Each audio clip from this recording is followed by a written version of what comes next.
안녕하십니까? 존경하는 청취자 여러분. 저는 세종대왕입니다. 오늘 여러분과 나누고 싶은 제 말씀은 백성이 나라의 근본이니 근본이 굳세면 나라가 평안하다입니다. 이 말은 제 통치 철학의 핵심이자 제 인생을 통해 깊이 깨달은 진리입니다. 이 말의 의미와 중요성에 대해 제 경험을 바탕으로 자세히 설명해 드리고자 합니다. 제가 이 말의 중요성을 깊이 깨달은 것은 제가 왕위에 오른 직후였습니다. 당시 우리나라는 많은 문제에 직면해 있었습니다. 외구의 침입이 잦았고 귀족들의 권력 다툼으로 정치는 혼란스러웠으며 백성들의 삶은 매우 어려웠습니다. 이런 상황에서 저는 고민했습니다. 어떻게 하면 이 나라를 바로 세울 수 있을까? 무엇이 진정으로 중요한 것일까? 이런 질문들이 끊임없이 제 마음을 괴롭혔습니다. 그리고 이 고민 속에서 저는 점차 중요한 진리를 깨닫기 시작했습니다. 어느 날 저는 궁 밖으로 나가 백성들의 삶을 직접 보고 들었습니다. 그곳에서 저는 백성들의 고통과 어려움을 직접 목격했습니다. 그리고 그 순간 저는 큰 깨달음을 얻었습니다. 나라의 진정한 힘은 백성에게서 나온다는 것을요. 이 경험을 통해 저는 백성이 나라의 근본이니 근본이 굳세면 나라가 평안하다라는 말의 의미를 깊이 이해하게 되었습니다. 백성이 행복하고 건강하며 교육받은 상태일 때 그 나라는 강해질 수 있습니다. 반대로 백성이 고통받고 무지하다면 그 나라는 결코 강할 수 없습니다. 이 깨달음은 제 남은 통치 기간 동안 저의 지침이 되었습니다. 저는 더 이상 단순히 외적의 침입을 막거나 정치적 안정을 이루는 것에만 집중하지 않았습니다.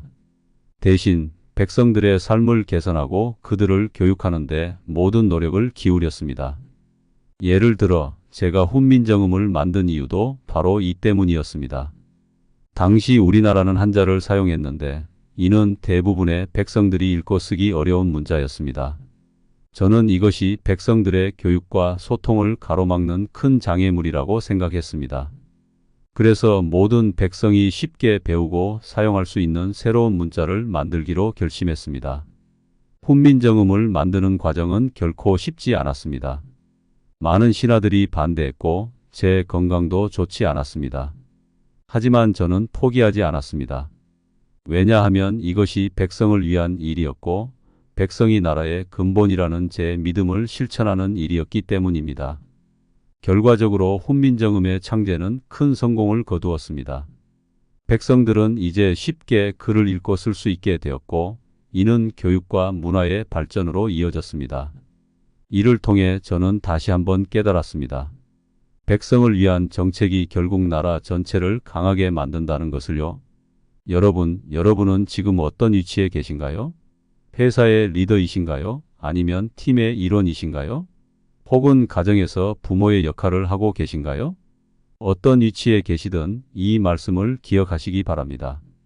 백성이 나라의 근본이니 근본이 굳세면 나라가 평안하다. 이 말은 단순히 국가 통치에만 적용되는 것이 아닙니다.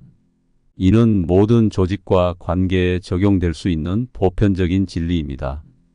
회사라면 직원들이, 학교라면 학생들이, 가정이라면 가족 구성원 모두가 바로 그 조직의 근본입니다. 그들이 행복하고 건강하며 성장할 때 그 조직은 번영할 수 있습니다. 제가 경험한 또 다른 사례를 들려드리겠습니다. 제가 즉위한 지 얼마 되지 않았을 때의 일입니다. 당시 우리나라는 가뭄으로 인해 큰 어려움을 겪고 있었습니다. 많은 신하들이 제게 하늘에 제사를 지내 비를 내리게 해달라고 요청했습니다. 하지만 저는 달랐습니다. 제사를 지내는 대신 저는 직접 백성들의 상황을 살펴보고 그들을 돕는 데 집중했습니다. 굶주린 백성들에게 양식을 나누어 주고 세금을 감면해 주었습니다. 또한 농업기술을 개선하고 수리시설을 정비하는 데 힘을 쏟았습니다. 이런 노력들이 즉각적인 효과를 보지는 못했습니다. 가뭄은 여전했고 많은 이들이 제 정책을 비판했습니다. 하지만 저는 포기하지 않았습니다. 왜냐하면 이것이 백성을 위한 올바른 길이라고 믿었기 때문입니다. 시간이 지나면서 제 정책의 효과가 서서히 나타나기 시작했습니다. 백성들의 삶이 조금씩 나아졌고 농업 생산성도 향상되었습니다. 더 중요한 것은 백성들이 자신들을 진심으로 걱정하는 왕이 있다는 것을 알게 되었다는 점입니다. 이는 백성들의 마음을 하나로 모으는 데 큰 도움이 되었습니다. 이 경험을 통해 저는 다시 한번 백성이 나라의 근본이라는 말의 의미를 깊이 이해하게 되었습니다. 단순히 눈앞의 문제를 해결하는 것보다 근본적인 해결책을 찾는 것이 더 중요하다는 것을 깨달았습니다. 그리고 그 근본적인 해결책은 항상 백성들의 삶을 개선하는 것에서 시작된다는 것을 알게 되었습니다. 여러분의 삶에서도 이 원리를 적용해 보세요. 여러분이 어떤 문제에 직면했을 때 그 문제의 근본을 살펴보세요. 그리고 그 근본을 강하게 만드는 데 집중하세요. 회사에서 문제가 생겼다면 직원들의 만족도와 역량을 높이는 데 집중해 보세요. 가정에 문제가 있다면 가족 구성원 각자의 행복과 성장에 관심을 기울여 보세요. 백성이 나라의 근본이니 근본이 굳세면 나라가 평안하다라는 말의 또 다른 중요한 의미는 바로 장기적인 안목입니다. 당장의 이익이나 성과보다는 먼 미래를 내다보고 준비하는 것이 중요하다는 뜻입니다. 제 경험을 하나 더 들려드리겠습니다. 제가 집현전을 설립했을 때의 일입니다. 집현전은 젊고 유능한 학자들을 모아 학문을 연구하고 정책을 개발하는 기관이었습니다. 많은 신하들이 이 기관의 필요성에 의문을 제기했습니다. 당장의 효과가 보이지 않는다는 이유였죠. 하지만 저는 흔들리지 않았습니다. 왜냐하면 이것이 우리나라의 미래를 위한 투자라고 믿었기 때문입니다. 젊은 학자들을 육성하고 새로운 지식을 창출하는 것이 결국 우리나라를 더 강하게 만들 것이라고 확신했습니다. 시간이 지나면서 집현전의 가치가 점차 드러나기 시작했습니다. 집현전에서 길러진 학자들이 훌륭한 관리가 되어 나라를 위해 봉사했고, 집현전에서 연구된 새로운 지식과 기술이 나라의 발전에 큰 도움이 되었습니다. 이 경험을 통해 저는 다시 한번 깨달았습니다. 근본을 굳세게 만드는 것은 시간이 걸리지만 그 효과는 오래 지속된다는 것을요. 여러분의 삶에서도 이 원칙을 적용해 보세요. 당장의 성과나 이익에 집착하지 마세요. 대신 장기적인 관점에서 여러분의 근본을 튼튼히 하는데 집중하세요. 그것이 여러분의 지식이든 기술이든 관계든 말입니다. 이러한 투자는 당장은 그 효과가 보이지 않을 수 있지만 시간이 지나면 반드시 큰 열매를 맺을 것입니다. 백성이 나라의 근본이니 근본이 굳세면 나라가 평안하다라는 말의 또 다른 중요한 의미는 소통과 경청의 중요성입니다. 백성을 나라의 근본으로 여긴다는 것은 곧 백성의 목소리에 귀 기울인다는 것을 의미합니다. 제가 경험한 또 다른 사례를 들려드리겠습니다. 제가 농사직설을 편찬할 때의 일입니다. 농사직설은 우리나라의 실정에 맞는 농업기술을 정리한 책입니다. 이 책을 만들 때 저는 단순히 학자들의 의견만 듣지 않았습니다. 직접 농민들을 만나 그들의 경험과 지혜를 듣고 이를 책에 반영했습니다. 많은 신하들이 왕이 직접 농민들을 만나는 것을 이해하지 못했습니다. 하지만 저는 이것이 매우 중요하다고 믿었습니다. 왜냐하면 실제로 농사를 짓는 사람들의 경험과 지혜야말로 가장 귀중한 자산이라고 생각했기 때문입니다. 이러한 노력의 결과 농사직설은 매우 실용적이고 효과적인 책이 되었습니다. 이 책은 우리나라의 농업 생산성을 크게 향상시켰고 이는 곧 백성들의 삶의 질 향상으로 이어졌습니다. 이 경험을 통해 저는 다시 한번 깨달았습니다. 근본을 굳세게 만들기 위해서는 그들의 목소리에 귀 기울이는 것이 매우 중요하다는 것을요. 여러분의 삶에서도 이 원칙을 적용해 보세요. 여러분이 리더의 위치에 있다면 팀원들의 의견에 귀 기울이세요. 그들의 경험과 지혜를 존중하고 활용하세요. 여러분이 부모라면 자녀들의 말에 귀 기울이세요. 그들의 생각과 감정을 이해하려 노력하세요. 이러한 소통과 경청은 여러분의 조직이나 가정을 더욱 강하게 만들 것입니다. 백성이 나라의 근본이니 근본이 굳세면 나라가 평안하다라는 말은 또한 다양성과 포용성의 중요성을 강조합니다. 백성은 하나의 동질적인 집단이 아닙니다. 다양한 배경과 능력, 생각을 가진 사람들의 집합체입니다.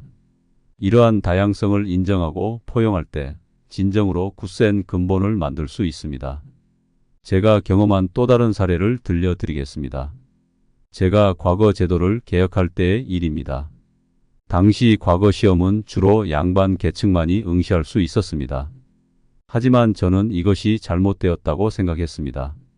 능력 있는 사람이라면 누구나 나라를 위해 봉사할 수 있어야 한다고 믿었기 때문입니다. 그래서 저는 과거 제도를 개혁하여 신분에 관계없이 능력 있는 사람이라면 누구나 응시할 수 있도록 했습니다. 많은 신하들이 이에 반대했습니다. 기존의 질서가 흔들릴 것을 우려했기 때문입니다. 하지만 저는 이 정책을 밀어붙였습니다. 그 결과 다양한 배경의 사람들이 관리가 되어 새로운 시각과 아이디어를 정책에 반영할 수 있게 되었습니다. 이는 우리나라의 정책을 더욱 풍성하고 효과적으로 만들었습니다. 이 경험을 통해 저는 다시 한번 깨달았습니다. 진정으로 근본을 굳세게 만들기 위해서는 다양성을 인정하고 포용해야 한다는 것을요. 여러분의 삶에서도 이 원칙을 적용해 보세요. 여러분과 다른 배경, 다른 생각을 가진 사람들을 두려워하지 마세요. 오히려 그들의 다양성을 인정하고 포용하세요. 그들의 다른 시각과 경험이 여러분의 삶을 더욱 풍성하게 만들 것입니다. 백성이 나라의 근본이니 근본이 굳세면 나라가 평안하다라는 말은 또한 책임감의 중요성을 강조합니다. 백성을 나라의 근본으로 여긴다는 것은 곧 그들에 대한 큰 책임감을 가진다는 것을 의미합니다. 제가 경험한 또 다른 사례를 들려드리겠습니다. 제가 농민들의 부담을 줄이기 위해 조세 제도를 개혁했을 때의 일입니다. 당시 농민들은 과도한 세금으로 인해 매우 어려운 삶을 살고 있었습니다. 저는 이것이 나라의 근본을 흔드는 일이라고 생각했습니다. 그래서 저는 조세 제도를 개혁하여 농민들의 부담을 크게 줄였습니다. 이는 국가의 수입 감소로 이어졌고 많은 신하들이 반대했습니다. 하지만 저는 이것이 장기적으로 우리나라를 더 강하게 만들 것이라고 확신했습니다. 실제로 시간이 지나면서 이 정책의 효과가 나타나기 시작했습니다. 농민들의 삶이 나아지면서 농업 생산성이 향상되었고 이는 결과적으로 국가 경제를 더욱 튼튼하게 만들었습니다. 이 경험을 통해 저는 다시 한번 깨달았습니다. 근본에 대한 책임감을 가지고 그들을 돌보는 것이 결국 전체의 이익으로 돌아온다는 것을요. 여러분의 삶에서도 이 원칙을 적용해 보세요.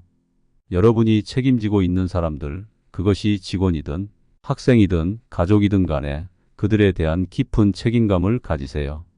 그들의 복지와 성장을 위해 투자하세요. 당장은 비용이 들고 어려움이 있을 수 있지만 장기적으로 이는 여러분의 조직이나 가정을 더욱 강하게 만들 것입니다. 백성이 나라의 근본이니 근본이 굳세면 나라가 평안하다라는 말은 또한 교육과 성장의 중요성을 강조합니다. 근본을 굳세게 만든다는 것은 곧 그들을 교육하고 성장시킨다는 것을 의미합니다. 제가 경험한 또 다른 사례를 들려드리겠습니다. 제가 서적을 대량으로 간행하고 보급했을 때의 일입니다. 당시 책은 매우 귀중한 것이어서 일반 백성들이 접하기 어려웠습니다. 저는 이것이 백성들의 성장을 가로막는 큰 장애물이라고 생각했습니다. 그래서 저는 다양한 분야의 서적을 대량으로 간행하고 이를 전국에 보급했습니다. 이는 막대한 비용이 들어가는 일이었고 많은 신하들이 그 필요성에 의문을 제기했습니다. 하지만 저는 이것이 우리나라의 미래를 위한 중요한 투자라고 믿었습니다. 시간이 지나면서 이 정책의 효과가 나타나기 시작했습니다. 더 많은 사람들이 지식에 접근할 수 있게 되었고 이는 우리나라의 학문과 기술 발전으로 이어졌습니다. 또한 이는 더 많은 인재들이 나라를 위해 봉사할 수 있는 기회를 만들어냈습니다. 이 경험을 통해 저는 다시 한번 깨달았습니다. 근본을 굳세게 만들기 위해서는 지속적인 교육과 성장의 기회를 제공해야 한다는 것을요. 여러분의 삶에서도 이 원칙을 적용해 보세요. 여러분 자신과 여러분 주변 사람들의 교육과 성장을 위해 투자하세요. 새로운 지식을 습득하고 새로운 기술을 배우세요. 그리고 이러한 기회를 다른 이들과 공유하세요. 이러한 노력이 여러분과 여러분의 조직을 더욱 강하게 만들 것입니다.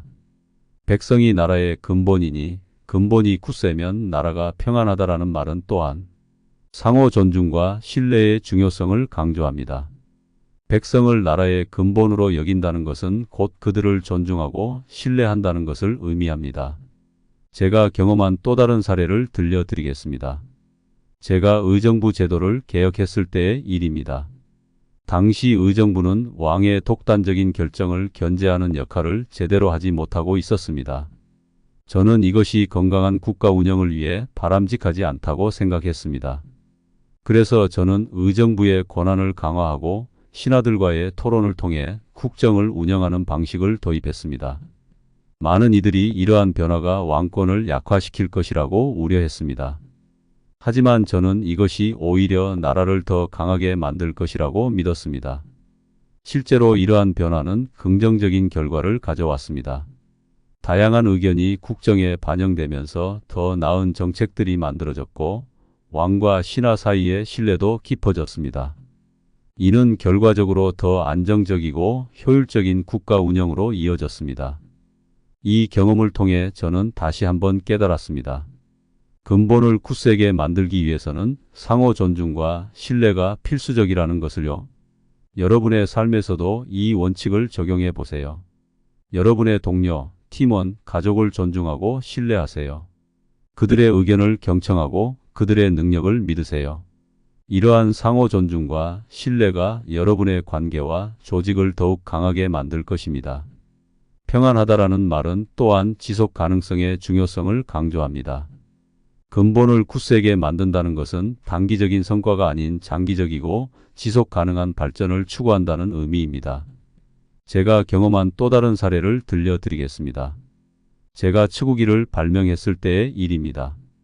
당시 우리나라는 농업이 주된 산업이었고 날씨와 강우량은 농사에 매우 중요한 요소였습니다.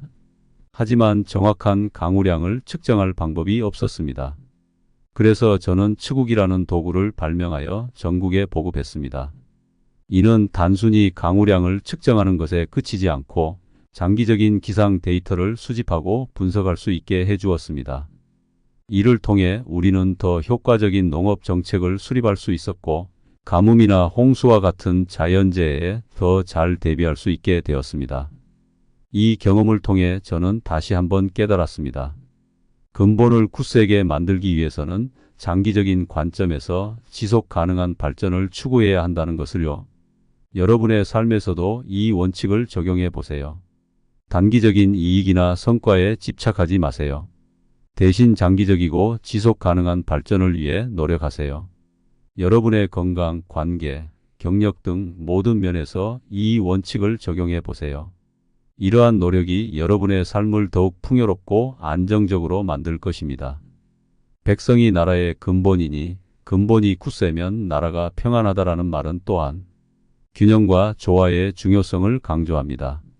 한 국가의 모든 구성원이 조화롭게 발전할 때 진정으로 굳센 근본을 만들 수 있습니다. 제가 경험한 또 다른 사례를 들려드리겠습니다. 제가 삼농정책을 펼쳤을 때의 일입니다.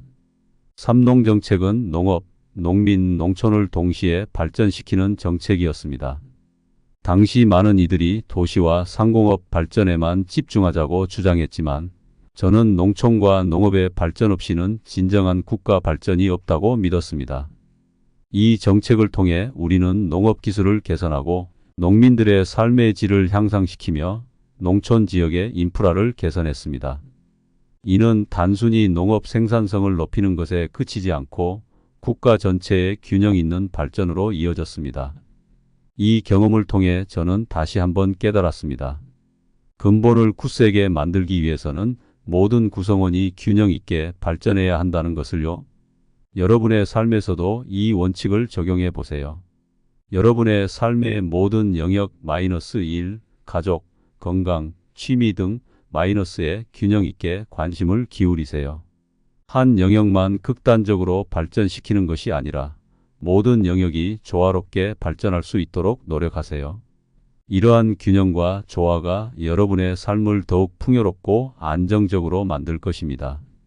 백성이 나라의 근본이니 근본이 굳세면 나라가 평안하다라는 말은 또한 혁신과 적응의 중요성을 강조합니다.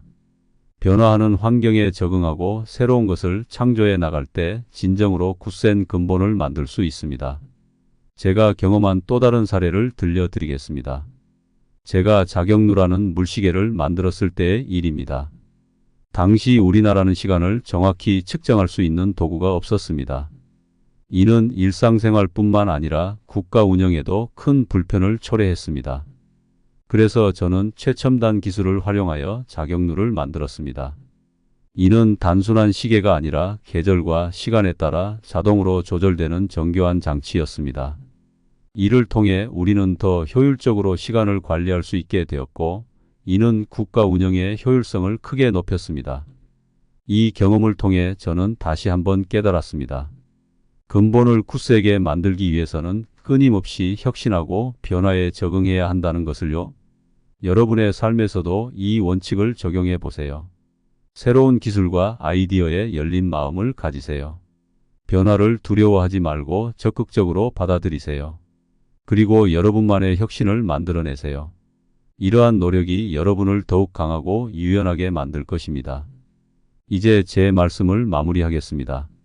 백성이 나라의 근본이니 근본이 굳세면 나라가 평안하다라는 말은 단순한 통치 철학이 아닙니다. 이는 우리 삶의 모든 영역에 적용될 수 있는 보편적인 진리입니다. 여러분 각자가 속한 조직이나 공동체에서 근본이 무엇인지 생각해 보세요. 그리고 그 근본을 어떻게 굳세게 만들 수 있을지 고민해 보세요.